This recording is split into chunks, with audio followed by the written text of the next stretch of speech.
वाङ्मय में कहा गया है, नाणं च दंशनं चैव चरितं च तवोतः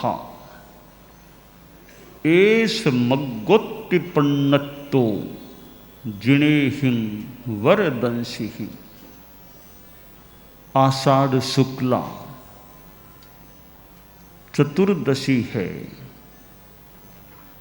और चतुर्मास लगने वाली चतुर्दशी है। कल आषाढ़ शुक्ला त्रयोदशी थी। परम पूजनीय आचार्य भिक्षु से जुड़ा हुआ, उनके जन्म के साथ जुड़ा हुआ दिन था और आचार्य भिक्षु की जन्म तिथि भी शुक्ला त्रयोदशी है, तो उनकी महाप्रयाण तिथि भी शुक्ला त्रयोदशी है और वह उनका जन्म दिवस आषाढ़ शुक्ला त्रयोदशी वह बोधि दिवस के रूप में भी प्रतिष्ठापित है। 298 वर्ष पूर्व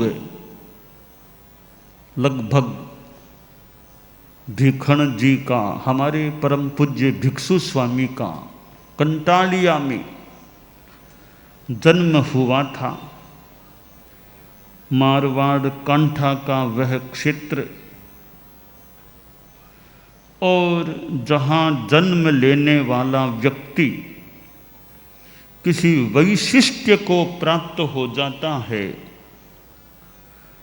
तो उसके कारण से गांव का भी अपना कुछ वैशिष्ट्य हो सकता है। तो कंटालिया गांव इतिहास में मानो दर्ज हो गया कि 13 पंथ जैन श्वेतांबर के आद्य अनुशासता का जन्मस्थल, जन्मभूमि कंटालिया क्षेत्र है और आचार्य भिक्षु की जन्म त्रिशताब्दी का अवसर भी निकट आ रहा है। अगले वर्ष आषाढ़ शुक्ला त्रयोदशी को 300वां जन्म दिवस भिक्षु स्वामी का आने वाला है और वह त्रिशताब्दी जन्म त्रिशताब्दी वर्ष भी प्रारंभ होने वाला है। आचार्य भिक्षु हमारे धर्म संघ के तो प्रथम आचार्य थे ही। इसके अलावा उनके व्यक्तिगत जीवन को भी हम देखें तो उनके जीवन में हमें कुछ वैशिष्ट्य नजर आ रहा है। ज्ञान की दृष्टि से भी जब मैं उनके ग्रंथों को देखता हूँ तो लगता है उनमें ज्ञान का भी वैशिष्ट्य था। शास्त्रीय ज्ञान उनका कितना था और जोड़ कला, काव्य शक्ति भी उनकी सामने आती है जब उनके पद्यात्मक ग्रंथ पढ़ने में आते हैं। उनकी वो साहित्यिक प्रतिभा भी सामने आती है। तत्वज्ञान कितना, शास्त्रीय ज्ञान कितना और उसके साथ यह साहित्यात्मकता भी उनमें थी, ऐसा उनके ग्रंथों को देखने से प्रतीत हो रहा है। और ज्ञान था, फिर अपनी बात को पुटअप करने, प्रस्तुत करने का भी उनका अपना प्रेजेंटेशन का भी अपना तरीका, कैसे वे दृष्टांतों के माध्यम से अपनी बात को मानो सरलता से समझाने का प्रयास करते। भिक्षु दृष्टांत पुस्तक को पढ़ा जा सकता है। तो यह सारा उनका ज्ञानावरणीय कर्म का, क्षयोपशम का मानो उदाहरण है, प्रसंग है। दूसरी ओर हम देखें, उनमें श्रद्धा भाव, वीर वाणी, जिन वाणी कह दें, आगम के प्रति कह दें, उनकी आस्था, श्रद्धा, भक्ति का भाव, और किस प्रकार उन्होंने आगम का, आगम वाङ्मय का आलोडन विलोडन किया होगा। मानो फिर नवनीत निकालने का प्रयास किया। ठीक है, उनकी बात सब माने न माने, उनकी बात अन्य जैन आमनायों से कुछ कुछ हटकर हो सकती है, परंतु उन्होंने अपने ढंग से आगम को भी आधार रूप में भी उन्होंने फिर श्रीमद् जयाचार्य ने जो प्रस्तुत करने का प्रयास किया,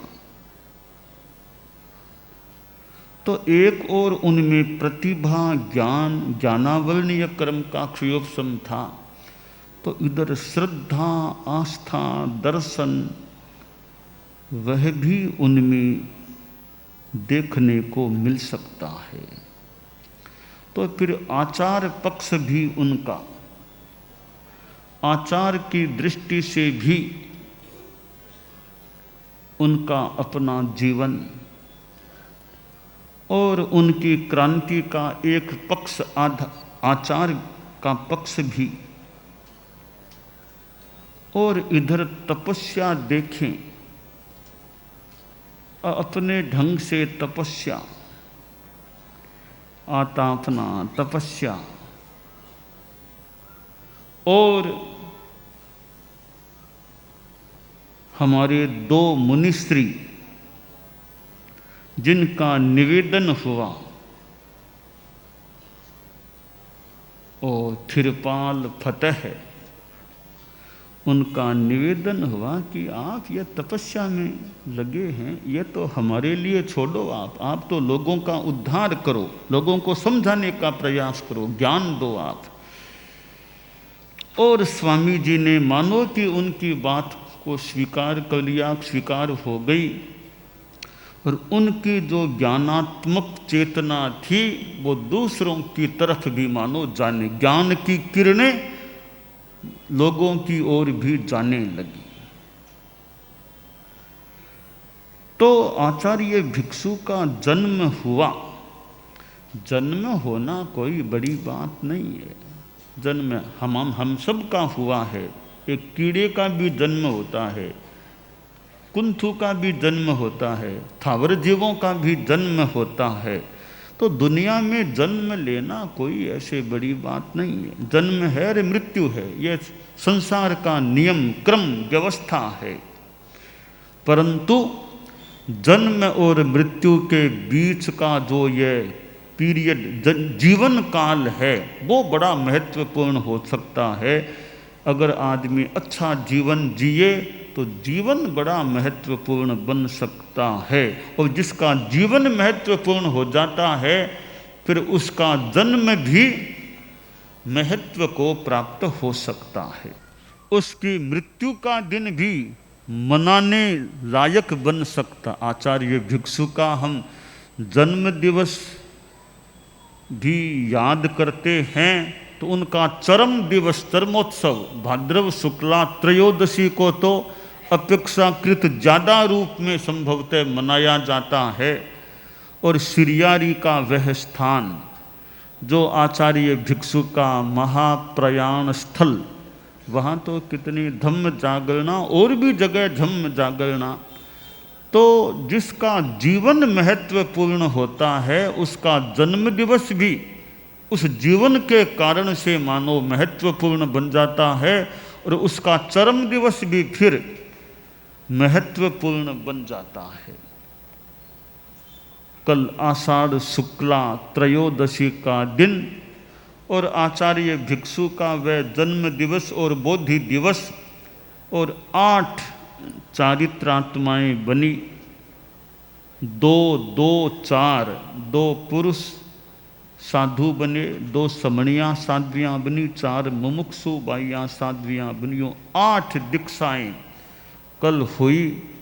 और चतुर्मास लगने से पूर्व मान लो आध्यात्मिक आदि मंगल, आदि से भी थोड़ा पूर्व का मान लें, आदि मंगल हो गया, अष्ट मंगल हो गया कि 8, क्योंकि साहू मंगलम साधु मंगल है तो कल 8 मानो मंगल बन गए, 8 व्यक्ति मंगल बन गए, साधु बन गए। तो कल त्रयोदशी थी आषाढ़ शुक्ल पक्ष की और आज चतुर्दशी है। आषाढ़ शुक्ला चतुर्दशी ये चतुर्मास के साथ संबद्ध चतुर्दशी है, चतुर्मास लागती चतुर्दशी है। और चतुर्मास का समय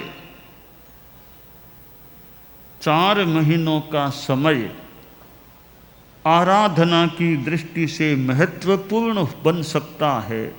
वर्ष के 2 भाग हो गए, वर्ष के 3 हिस्सों में 1/3 हिस्सा चतुर्मास का, 2/3 शेष काल के, तो शेष काल को दुगुना मिला है, चतुर्मास को जितना मिला उसका दुगुना शेष काल को मिला है। शेष काल का अपना महत्व है, यात्रा करनी है तो शेष काल चाहिए, एक जगह रहना है तो चतुर्मास काल चाहिए सामान्य रूपेण। साधु साध्वियाँ शेष काल में यात्रा भ्रमण कर सकते हैं, जगह जगह गांवों नगरों महानगरों में जाकर कार्य कर सकते हैं। और चतुर्मास आज लगता है फिर स्थिरता, कुछ स्थिरता ग्रहण करने की होती है, तो आज हम मानो स्थिरता सापेक्ष रूप में ग्रहण करने वाले हैं। चतुर्मास की स्थापना होने वाली है। चतुर्मास का यह समय मैंने कहा आराधना का समय जो भी, तो मोक्ष मार्ग क्या है? ज्ञान दर्शन चारित्र तप एस मग्गोत्तिपन्नतो, यह मार्ग प्रज्ञप्त है, यह मार्ग बताया गया है, चतुरंगीण यह मार्ग है। तो चतुर्मास में हम इस मार्ग पर चलने का प्रयास रखें। ज्ञान की आराधना, हमारे साधु साध्वियाँ विराजित हैं, अभी समणियाँ भी हैं, मुमुक्षु बाइयाँ भी हैं। तो चतुर्मास में स्थिरता होने से ज्ञान की आराधना में कुछ समय अधिक मिलने की संभावना हो सकती है। तो ज्ञानाराधना में हमारा समय जितना संभव हो सके, जितना आनुकूल्य हो, नियोजित हो, हम स्वाध्याय करें। जो विभिन्न पाठ्यक्रमों के साथ जुड़े हुए हैं वे चतुर्मास में ज़्यादा जमकर अध्ययन कर लें, ज़्यादा अध्ययन करने का प्रयास करें। जो पाठ्यक्रमों से जुड़े हुए हैं, मैं जो बातें बता रहा हूँ वे गुरुकुलवास के लिए भी और यथा योग्य बहिर्विहार के लिए भी उपयोगी हो सकती हैं। महाप्रज्ञ श्रुताराधना पाठ्यक्रम से अनेक चारित्रात्माएं, पता नहीं समणियाँ भी कोई जुड़ी हुई हो सकते हैं हों तो अब चतुर्मास का समय है तो महाप्रज्ञ श्रुताराधना पाठ्यक्रम का अध्ययन कुछ सघनता से करने का प्रयास हो सकता है। मैंने आज मुमुक्षुओं से साध्वीवरिया फिर बात की का तत्वज्ञान में कई बाइयाँ तत्वज्ञान के अध्ययन में हैं। तो ये तो खैर फिर भी एक जगह ज़्यादा रहने वाली हैं, एक जगह इनका तो बार एक लाडनो इनका तो सेंटर है जैन विश्व भारती में अमृतायन। तो वे तो इनके तो शेष काल चतुर्मास में कोई ज़्यादा फर्क नहीं पड़ता होगा, तो ये तो एक जगह रहने वाले प्राय हैं। तो तत्वज्ञान में हमारे चारित्रात्माएँ भी कई जो ये तत्वज्ञान का कोर्स अखिल भारतीय तेरा पंथ महिला मंडल के द्वारा संचालित है, कई चारित्रात्माएँ भी तत्वज्ञान के पाठ्यक्रम से कभी कभी साध्वी जी से पूछता हूँ तत्वज्ञान के कोर्स, पहले साध्वीवरिया भी इस तत्वज्ञान के पाठ्यक्रम में कई वर्षों तक संभवतः अध्ययन किया, बाद में हमने कहा छोड़ दिया होगा। तो तत्वज्ञान जैसा अध्ययन आगम के द्वारा करें, पाठ्यक्रम से करें, बहुत अच्छा समय चतुर्मास का आगम तत्वज्ञान का आलोडन विलोडन कंठस्थीकरण कर सकें, जो किया जा सके करें। कई हमारे साधु साध्वियाँ 10वीं 12वीं की परीक्षा से जुड़े हुए हो सकते हैं, कोई और PhD के कार्य से जुड़े हो सकते हैं। तो वे अपना अभी समय है उसका उपयोग करके अच्छा अध्ययन करने का, कार्य को संपन्नता की दिशा में ले जाने का प्रयास कर सकते हैं। तो ज्ञानाराधना गुरुकुलवास में बहिर्विहार में जहाँ जो जिस अध्ययन आदि से जुड़े हुए हैं या जोड़ लेना चाहिए अपने आप को यथासंभव, और ज्ञानाराधना में समय का नियोजन करना चाहिए। और विशेष कोई ज्ञानाराधना सुबह नहीं तो सुबह, तो व्याख्यान प्रवचन भी एक ज्ञानाराधना का माध्यम बन सकता है कि व्याख्यान सुनने में बैठ गए तो वह भी एक ज्ञानाराधना का माध्यम बन सकता है। और व्याख्यान देने वाले न्यारा में यहाँ जो भी हैं उनके लिए भी व्याख्यान एक ज्ञानाराधना का साधन बन सकता है। प्रवचन व्याख्यान करना भी एक ज्ञानाराधना है। परम पूज्य आचार्य श्री तुलसी के चरणोपपात में सान्निध्य में रहने का अवसर मिला, और उनका तो प्रवचन का क्रम चतुर्मास में भी चलता था और भी समय में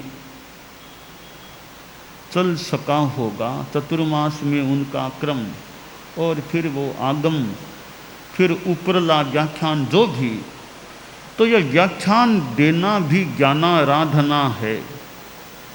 तो बहिर्विहार में भी हमारे साधु साध्वियाँ समणियाँ और अच्छा व्याख्यान का क्रम चलाते भी होंगे, अच्छे ढंग से चलाते रहें। गृहस्थों में हम ज्ञानशाला को देखें, बच्चों के लिए ज्ञानशाला भी एक ज्ञानाराधना का अच्छा माध्यम बन सकती है। ज्ञानशाला यों तो चतुर्मास हो, शेष काल हो, चतुर्मास में तो इस साधु साधियों का भी एक कई जगह प्रवास भी मिल जाता है। तो ज्ञानशाला का क्रम अच्छा चले और ज्ञानशाला में साधु साधियों का भी प्रेरणा योगदान जो उचित हो वह भी रह सकता है।